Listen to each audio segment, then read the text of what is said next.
Hello students, welcome to my channel Anuradha maths group. आज मैं आप लोगों के साथ एक्सरसाइज 3.1 का क्वेश्चन नंबर 4 करूंगी। तो देखते हैं कि क्वेश्चन नंबर 4 में क्या करना है। Which of the following pair of linear equations are consistent oblique inconsistent. If consistent obtain the solution graphically. यहाँ पे हमारे पास दो लीनियर इक्वेशन दिए हुए हैं, तो पता करना है कि ये कंसिस्टेंट है या इनकंसिस्टेंट है। अगर कंसिस्टेंट है देन उसका हमको सॉल्यूशन ग्राफिकली निकालना है, अदरवाइज इनकंसिस्टेंस होंगे तो उसका तो कोई सॉल्यूशन होगा नहीं। तो हम लोग इससे पहले के क्वेश्चंस में भी देख चुके हैं कि हमारे पास जो स्टैंडर्ड इक्वेशन होता है वो होता है a1x plus b1y plus c1 is equal to 0, a2x plus b2y plus c2 is equal to 0। तो इन दोनों इक्वेशन से हम इनका रेशियो निकाल के पता कर सकते हैं कि ये दोनों इक्वेशन जो है वो कंसिस्टेंट है या इनकंसिस्टेंट है। तो कैसे होता था हम एक बार फिर से रिकॉल कर लेते हैं, ठीक है।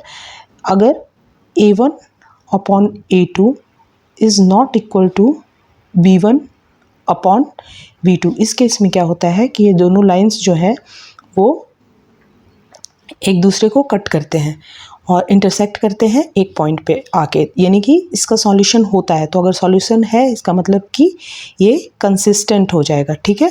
इसका एक ओनली वन सॉल्यूशन होता है, ठीक है।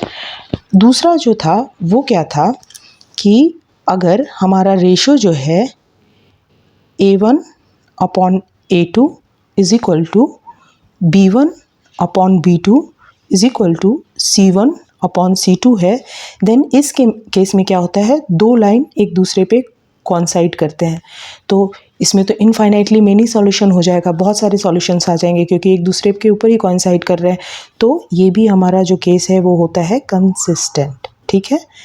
उसके बाद तीसरा क्या होता है कि a1 upon a2 is equal to b1 upon b2 लेकिन not equal to c1 upon c2। इस केस में क्या होता है ना, दोनों लाइंस एक दूसरे के पैरेलल हो जाते हैं, यानी कि वो दोनों कभी भी एक दूसरे को मीट नहीं करेंगे। तो मीट नहीं करेंगे तो कोई भी सॉल्यूशन नहीं होगा, तो इसका मतलब कि ये इनकंसिस्टेंट हो जाएगा, इनकंसिस्टेंट। तो अब हम लोगों ने समझ लिया, फिर से रिकॉल कर लिया कि किस तरह से हम रेशियो से पता लगा सकते हैं कि जो हमारे पास जो दो इक्वेशन दिए हुए हैं लीनियर इक्वेशन वो कंसिस्टेंट है या इनकंसिस्टेंट है। और अगर कंसिस्टेंट है तो उसको फिर हम उसका सॉल्यूशन ग्राफिकली निकालेंगे। तो एक एक करके हम कर लेते हैं, ठीक है। जो सबसे पहला पेयर ऑफ लीनियर इक्वेशन है हमारे पास वो ये है x plus y is equal to 5, 2x plus 2y is equal to 10। तो सबसे पहले तो हम इसको स्टैंडर्ड फॉर्म में लिख लेंगे, a1x plus b1y plus c1 is equal to 0। तो उसके लिए हम क्या करेंगे, x प्लस y, 5 को हम लेफ्ट हैंड साइड में ले आएंगे तो क्या हो जाएगा, प्लस 5 है तो यहाँ पे लेफ्ट हैंड साइड में आएगा तो माइनस 5 हो जाएगा, इज इक्वल टू 0, ठीक है। अब दूसरे इक्वेशन को भी स्टैंडर्ड फॉर्म में लिख लेते हैं, तो हो जाएगा 2x प्लस 2y और 10 को लेफ्ट हैंड साइड में लेके जाएंगे, प्लस 10 है तो ये हो जाएगा माइनस 10। साइड चेंज करते हैं तो साइन चेंज हो जाता है, इज इक्वल टू 0, ठीक है। अब हम क्या करेंगे कि लिख लेते हैं a1 इज इक्वल टू, यहाँ पे क्या है 1 है, x का कोफिशिएंट 1 है, b1 इज इक्वल टू वो भी 1 है क्योंकि y का कोफिशिएंट भी 1 है, और c1 इज इक्वल टू -5 है, ठीक है। उसी तरह से हम सेकेंड इक्वेशन का भी कोफिशिएंट लिख लेते हैं, a2 is equal to 2, b2 is equal to 2 और c2 इज इक्वल टू -10।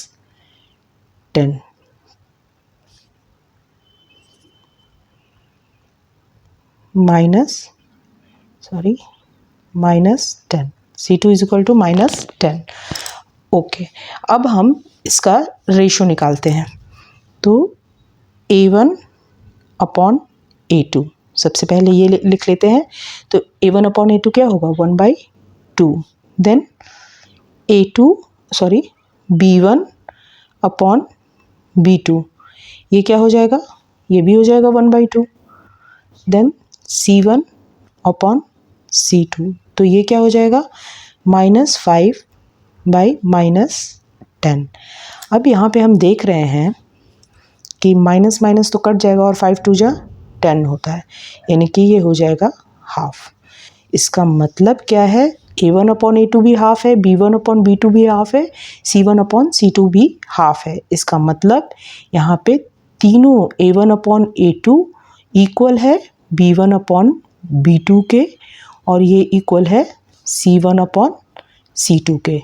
तो इस केस में क्या होता था, इस केस में जो है दो लाइंस कोइंसाइड करते हैं और इनफाइनाइट मेनी सॉल्यूशंस होता है। तो इसका मतलब सॉल्यूशन है, इसका मतलब ये कंसिस्टेंट है। तो अब ये हो गया कंसिस्टेंट, तो अब इसका हम सॉल्यूशन ग्राफिकली निकालते हैं, ठीक है। अब यहाँ पे हमारा सबसे पहला इक्वेशन है x + y = 5। अब अगर हम y को x के टर्म में लिखना चाहें तो y = x को राइट हैंड साइड में लेके जाएंगे तो -x हो जाएगा, ये हो जाएगा। अब x और y का वैल्यू हम डिफरेंट लेके ग्राफ में प्लॉट करने के लिए लेंगे, ठीक है। तो हम करके देखते हैं।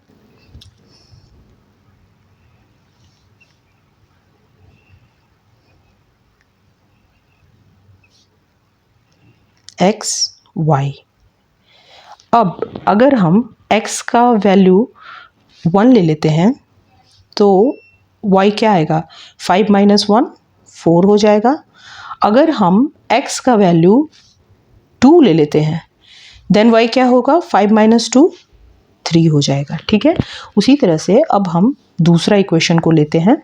तो दूसरा इक्वेशन हमारा क्या है, 2x + 2y = 10। यहाँ भी हम यही करेंगे, x को y के टर्म लिख लेंगे। तो सबसे पहले तो हम देख रहे हैं कि 2 जो है वो कॉमन है, तो उसको कॉमन ले करके उस सिंप्लीफाई कर लेते हैं इक्वेशन को। तो हो जाएगा x + y, और 2 जो है 10 को डिवाइड करेगा तो 5 2 जा 10, ठीक है। अब y को x के टर्म में लिखेंगे, यानी y = 5 - x, जो ऊपर में है वही आ रहा है। लेकिन हम अभी क्या करेंगे कि सेम पॉइंट को नहीं लेंगे, डिफरेंट पॉइंट को लेके देखते हैं क्या होगा, ठीक है। ये दोनों इक्वेशन ही सेम दिख रहा है, यानी कॉन्साइड तो करना ही करना है। सिंप्लीफाई करने के बाद वही इक्वेशन आ गया है ना। तो x y, सपोज यहाँ पे हम y ले लिए 2, तो 2 ले लिए, तो सॉरी x ले लिए 2, देन ये आ गया 3। अब अगर हम x ले लेंगे 3 देन y क्या आ जाएगा, y आ जाएगा 2, ठीक है। अब यहाँ से हमारे पास मिल गया 2 पॉइंट्स मिल गया, 1 4 2 3, ठीक है। उसी तरह से यहाँ से हमारे पास 2 पॉइंट मिल गया, 2 3 3 2। अब हम क्या करेंगे कि इसको प्लॉट करके और इस दोनों इक्वेशन का सॉल्यूशन निकालते हैं। ये हमारा इक्वेशन 1 है, ठीक है, और ये हमारा इक्वेशन 2 है। तो इन दोनों को हम ग्राफ पे प्लॉट कर लेते हैं और प्लॉट करके देखते हैं। अब इन दोनों इक्वेशन को, इक्वेशन 1 और इक्वेशन 2 जो है, इसको हमको ग्राफ पे प्लॉट करना है। तो यहाँ से हमको कौन से पॉइंट मिले हैं, 1 4 एंड 2 3। तो हम सबसे पहले इक्वेशन 1 को इस पे प्लॉट करते हैं। तो 1 x पे है 1 एंड y पे है 4, यानी कि यहाँ पे कहीं पे पॉइंट आएगा, ठीक है, ये पॉइंट होगा। उसके बाद 2 3, यानी 2, देन x पे 2 है, देन y पे 3 है, तो दूसरा पॉइंट यहाँ पे होगा, ठीक है। अब हम इसको जोड़ लेंगे तो एक लाइन मिल गया, ये हमारा इक्वेशन 1 से ये लाइन आ गया। अब दूसरा जो इक्वेशन है उससे हमारे पास क्या क्या पॉइंट्स आए हैं, तो पहला तो वही है 2 3 और दूसरा है 3 2।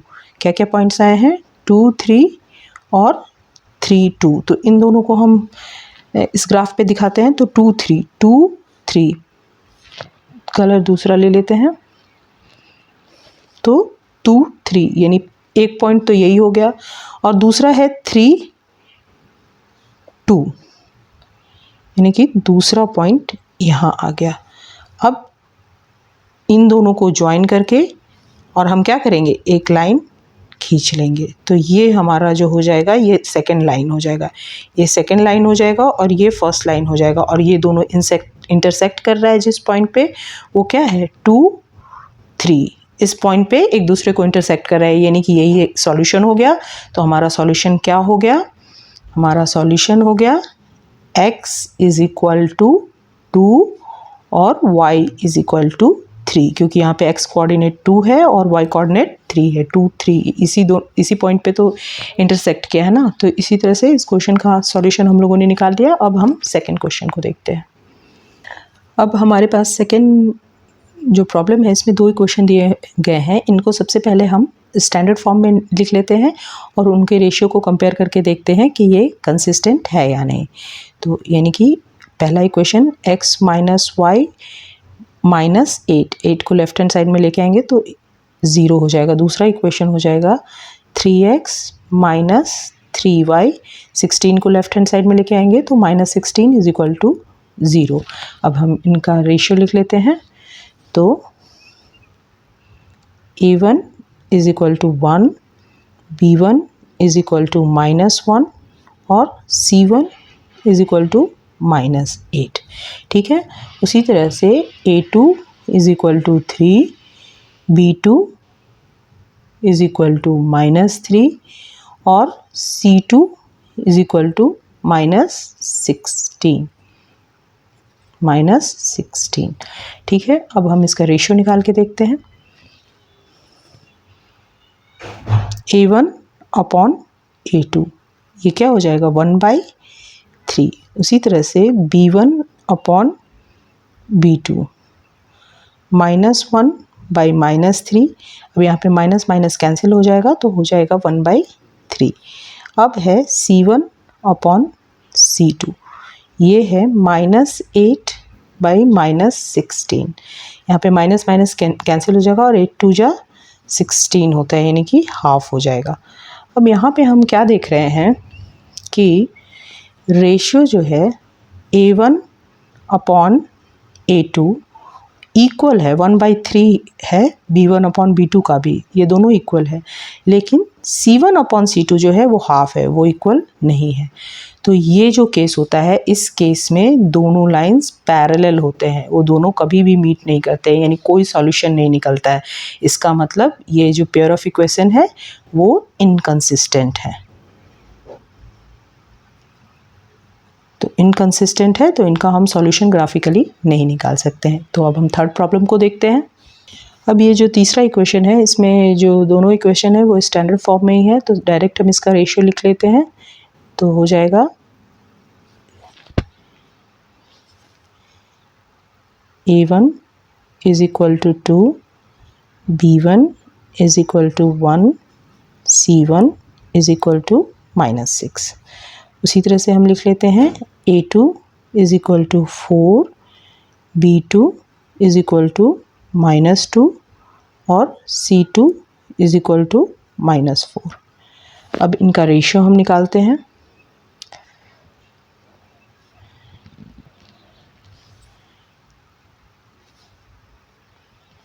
तो इनका रेशियो निकालेंगे तो a1 अपॉन a2 क्या हो जाएगा, 2/4।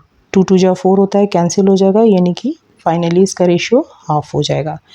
b1 अपॉन b2, 1/-2 यानी कि -1/2। ठीक है। c1 upon c2, -6/-4, minus minus cancel हो गया, 3 2 जा 6, 2 2 जा 4 यानी कि 3/2।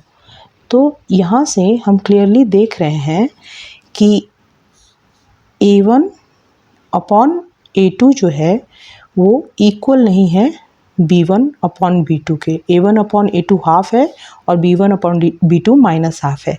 इसका मतलब क्या हो गया कि ये दोनों इक्वेशन जो है वो इंटरसेक्ट एट अ पॉइंट होंगे, मतलब वो एक पॉइंट पे इंटरसेक्ट करेंगे, ठीक है।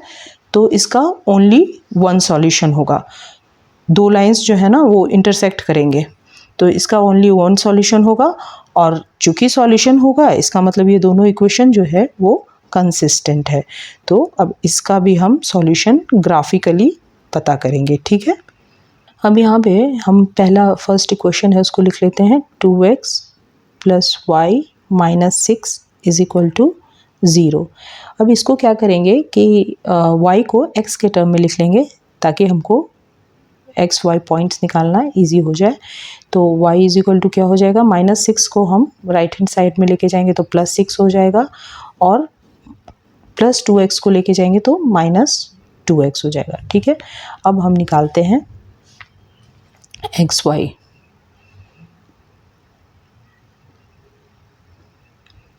एक्स वाई, ठीक है। तो सबसे पहले हम x का वैल्यू अगर 1 लेंगे तो 2 × 1 2 हो जाएगा, 6 - 2 4 हो जाएगा, ठीक है। अब अगर हम x का वैल्यू 2 लेते हैं तो 2 × 2 = 4 और 6 - 4 क्या होगा, 2 हो जाएगा। तो फर्स्ट इक्वेशन के लिए तो हमको एक्स वाई कोऑर्डिनेट मिल गया। अब हम सेकेंड इक्वेशन से भी इसी तरह से निकाल लेते हैं। तो सेकेंड इक्वेशन है हमारा क्या, 4x - 2y - 4 = 0। सबसे पहले तो दिख रहा है कि इसमें 2 कॉमन है तो उसको निकाल के इक्वेशन को लिख लेते हैं, यानी कि 2x हो जाएगा, यहाँ -y हो जाएगा, यहाँ 2 × 2 = 4 -2 हो जाएगा = 0। नेक्स्ट स्टेप में हमारा इक्वेशन हो जाएगा 2x - y - 2 = 0। अब फिर से y को हम x के टर्म में लिखेंगे तो y को हम अगर राइट हैंड साइड में लेके जाते हैं तो इधर रह जाएगा 2x - 2, ठीक है, यानी y = 2x - 2। तो अब हम क्या करेंगे कि इसके लिए भी निकाल लेते हैं पॉइंट।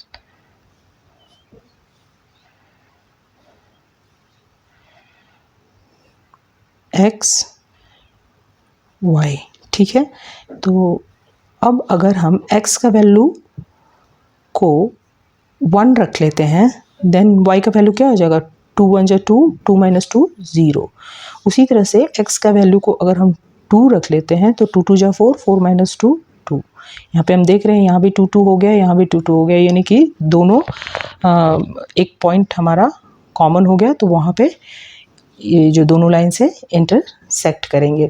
तो हमारे कौन कौन से पॉइंट्स हो गए, एक तो हो गया 1 4 इस इक्वेशन का, और इसका हो गया 2 2, इसका हो गया 1 0, और ये हो गया 2 2। अब इन दोनों पॉइंट्स को हम प्लॉट कर लेते हैं ग्राफिकली और सॉल्यूशन निकाल लेते हैं। अब यहाँ पे हमारे पास दोनों इक्वेशन के कोऑर्डिनेट्स पता है और उसको हम ग्राफ पे प्लॉट करेंगे। तो जो सबसे पहला इक्वेशन है उसका जो सब पहले क्या है, पहला कोऑर्डिनेट क्या है, 1 4, और दूसरा है 2 2, ठीक है। तो सबसे पहले 1, x में 1 और y में 4, तो सबसे पहला पॉइंट हमारा यहाँ पे आ जाएगा 2 2। अब यहाँ पे 2 है देन यहाँ भी 2 है, दूसरा ये हो जाएगा। तो इन दोनों को मिला के हम लाइन खींच लेंगे, ठीक है। उसके बाद दूसरा पॉइंट क्या आया है, 1 0 और 2 2, तो ठीक है, 1 यहाँ पे 0 है, ये x है, ये y है, ठीक है। तो 1 0 पहला पॉइंट हमारा ये हो गया, दूसरा पॉइंट है 2 2, यानी कि दूसरा पॉइंट और हम दूसरे कलर से डिनोट करते हैं। तो पहला पॉइंट है हमारा ये और दूसरा पॉइंट यही है 2 2, तो इन दोनों को हम ज्वाइन कर देंगे। तो ये दोनों किस पॉइंट पे मीट कर रहे हैं, 2 2। इसका मतलब कि इसका सॉल्यूशन क्या हो गया, इसका सॉल्यूशन हो गया x = 2 और y = 2, क्योंकि x ऑर्डिनेट 2 है और y भी 2 है, इसलिए ग्राफिकली हमने इसका सॉल्यूशन, ये हमारा एक लाइन हो गया, दूसरा ये पहला इक्वेशन से ये लाइन हो गया ये, और ये दूसरा इक्वेशन से हो गया, और ये दोनों एक पॉइंट पे मीट किया जो कि 2 2 है। तो हमारा सॉल्यूशन हो गया x = 2 y = 2, ठीक है। अब फोर्थ का पता करते हैं कि ये कंसिस्टेंट है कि नहीं। तो यहाँ पे भी दोनों इक्वेशन स्टैंडर्ड फॉर्म में लिखा हुआ है, तो डायरेक्ट हम कोफिशिएंट लिख लेंगे तो A1 इज इक्वल टू क्या हो जाएगा, 2 हो जाएगा, B1 इज इक्वल टू -2 और C1 इज इक्वल टू -2। उसी तरह से A2 is equal to 4, B2 is equal to -4 और C2 इज इक्वल टू -5। ठीक है, अब हम इनके रेशियो लिख लेते हैं। तो A1 upon A2 is equal to हो जाएगा 2/4। 2 2 जा 4 होता है, कैंसिल हो जाएगा, यानी फाइनली 1/2 हो जाएगा। B1 upon B2 is equal to हो जाएगा -2/-4, यहाँ पे माइनस माइनस कैंसिल और 2 2 जा 4 यानी कि हाफ हो जाएगा। ठीक है, उसी तरह से C1 अपॉन C2 ये हो जाएगा -2/-5, माइनस माइनस कैंसिल 2/5। तो यहाँ पे हम देख रहे हैं कि A1 अपॉन A2 इक्वल है B1 अपॉन B2 के। A1 अपॉन A2 इक्वल है B1 अपॉन B2 के, लेकिन वो इक्वल नहीं है C1 अपॉन C2 के। ठीक है, तो इस केस में क्या होता है, दोनों लाइंस पैरेलल हो जाते हैं, यानी वो कहीं पे मीट ही नहीं करेंगे। तो जब मीट नहीं करेंगे तो सॉल्यूशन कैसे होगा, इसका मतलब ये जो पेयर ऑफ इक्वेशन है वो इनकंसिस्टेंट है। ठीक है, तो इसका सॉल्यूशन हम ग्राफिकली नहीं निकाल सकते। लगा तो प्लीज़ लाइक करें, शेयर करें और सब्सक्राइब करें।